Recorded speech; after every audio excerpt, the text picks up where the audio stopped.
Hello and welcome to Traditional Painting the Digital Way. This is where I use digital painting apps to teach traditional painting techniques. This is part 2 in my Pillar of Fire series, where we're doing a big thunderhead cloud lit up by lightning at night. And we're going to be using Infinite Painter for Android. And if you're following along traditionally, I have a list of the materials of the paint and the canvas and the colors that I use in part 1. So here I'm working on adding some more colors to the clouds and trying to get some of the pockets of dark and light into the clouds, and I also wanted to add some of the high thin clouds that might appear behind the big thunderhead that might be lit up with some of the lightning strikes. So I'm just kind of trying to smooth out some of this color in the clouds, and I still don't want real sharp edges yet. I do kind of want to try to get the shape of the cloud and the shapes of the pockets of dark and light in the clouds, but I'm blending them in right now, trying to keep sort of a smoother edge for the clouds inside, and just trying to get some of the colors and the shapes of the pockets of dark and light there. And then I'm working a little bit on the thin clouds that are behind the thunderhead. And what we're trying to get is the inner illumination of the clouds there, because when these clouds are lit up by lightning, it kind of lights them up on the inside, and it gives a really neat effect. And so I'm trying to capture that effect by adding all the pockets of dark and light. So I'm adding quite a lot of yellow right there. It's white acrylic gesso with cadmium yellow light and lots of gesso. This is if you're following along traditionally with acrylics. And I'm just kind of trying to blend those in, but I still want to show the shapes of the clouds. Some of them are puffier on the edges because this is a thunderhead cloud, so it has these big puffy edges. And so I'm also throwing a little bit of really light pink, and you would use some Grumbacher red or cadmium red light mixed with white acrylic gesso if you wanted to add the pink there. And I'm just trying to bring out the pockets of light in the inner illumination into the cloud. And it really is a neat look, and it really does look like a pillar of fire. And so that's what I'm trying to capture in this painting and trying to show this to you.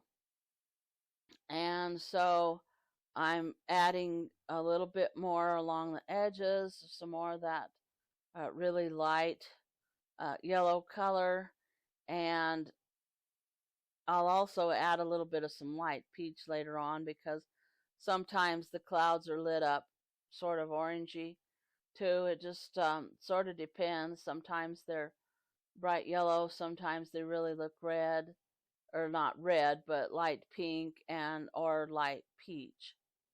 And then here we need to show the contrast again. And so I'm trying to get some really dark areas of the clouds where the lightning is not illuminating those parts of the clouds. So it gives it a really good contrast.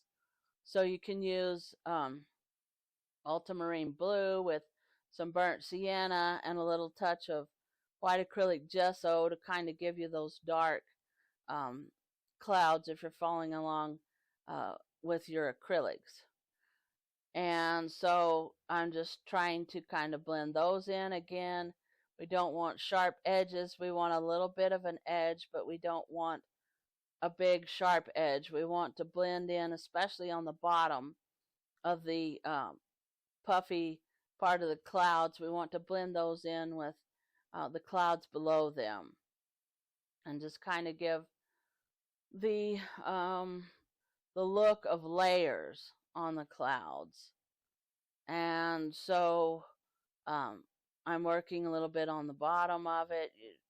The bottom is going to be kind of flat on the cloud because that's the way that they're formed, is they're sort of flat looking on the bottom of the clouds, and then the top is very puffy in the edges, and um, as I've said before, they form an anvil head sort of, and that's a characteristic of a thunderhead cloud.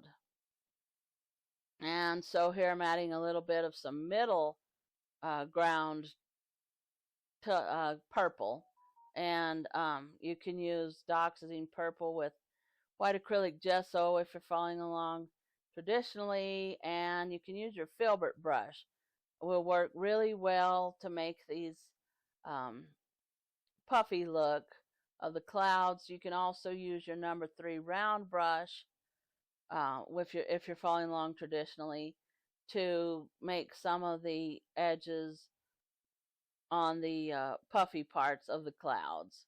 And here I'm adding a little bit of some more bluish look, and we just want to kind of give a contrast there. And then here I'm hitting save, because don't forget to save your work, because programs crash and you use electricity, may go off or something. Of course, this is a tablet, but anyway, you need to save frequently. Plus, since I'm a beta tester, there's bugs sometimes and makes the program crash. So remember to save frequently, everyone. And here I'm just adding a little bit more dark to the clouds, and you can use sort of one of the spray brushes, an Infinite Painter, to kind of give a glazed look to some of the clouds, just to darken them a little bit. They were getting too bright, so I went over them with kind of a bluish, grayish color. And you can just use ultramarine blue with a little bit of white acrylic gesso to give it the bluish color. And if you're following along traditionally, just make a very watery mixture. Make sure the paint is dry underneath, and just run a light glaze over the top of your painting there in the places that you want to add some light blue. And this will act sort of like a spray brush. And here I wanted to add some of that bluish look more into the clouds, some of the lighter blue, and get rid of some of the dark. So I've added quite a bit of that. And again, I'm using you can use for glazing, you can use the filbert brush. And an Infinite Painter, I'm using the spray brushes, probably the cloudy looking one. I think it's called Cloudy or something like that in it, and it's in the spray brush. It's one of the last brushes in the columns, in the column of the brushes there. And then here I wanted to add finally a little bit of some peach color, because as I've said before, there's peach color sometimes in these clouds. It looks sort of peachy colored, or it looks a little bit pink or yellow. It just kind of depends, and I have no idea why there are different colors. I presume that it's how thick the atmosphere is, maybe between you and the clouds. Maybe if they're farther off, they're going to look more reddish.